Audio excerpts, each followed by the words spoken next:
સવારથી અત્યાર સુધી 237 તાલુકા એવા છે કે જ્યાં વરસાદ વરસ્યો છે। પાદરામાં આજે સૌથી વધારે 11 ઇંચ જેટલો વરસાદ વરસ્યો। હજી પણ સતત આ વિસ્તારમાં વરસાદ ચાલુ છે। બોરસદમાં આજે ખાબક્યો 9.5 ઇંચ વરસાદ। હજી ઘણા બધા વિસ્તારોમાં રેડ એલર્ટ આપવામાં આવ્યું છે અને વરસાદ સતત ચાલુ છે। વડોદરા શહેરની વાત કરીએ, વડોદરા શહેરમાં 10.5 ઇંચ વરસાદ વરસ્યો। નડિયાદમાં 9.5 ઇંચ વરસાદ પડ્યો। મધ્ય ગુજરાતમાં મેઘરાજાએ ઘમરોડી નાખ્યું આખા મધ્ય ગુજરાતને।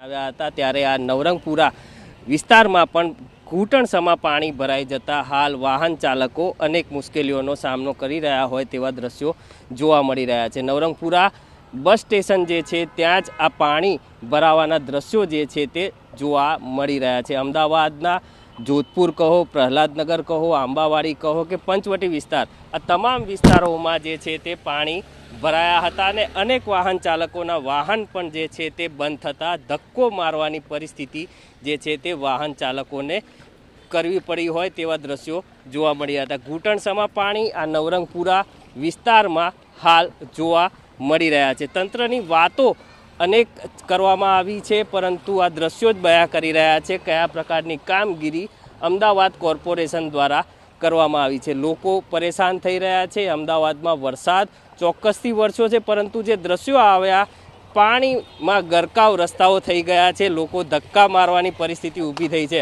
આ રોડનો રોજ ઉપયોગ કરો છો આપ? હા, ડેલી।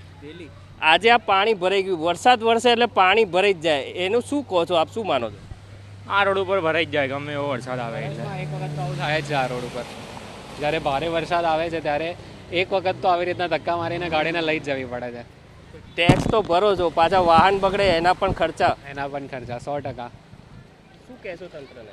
તંત્રને બસ એમની જે પ્રી મોન્સૂનની જે કામગીરી છે એમને થોડી સુધારવી જોઈએ। દર વખતે તંત્ર કહે છે કે પ્રી મોન્સૂનમાં એ લોકો કામગીરી કરતા હોય છે પણ દર વર્ષે આના આ જ હાલ હોય છે, તો એ સુધારવું જોઈએ।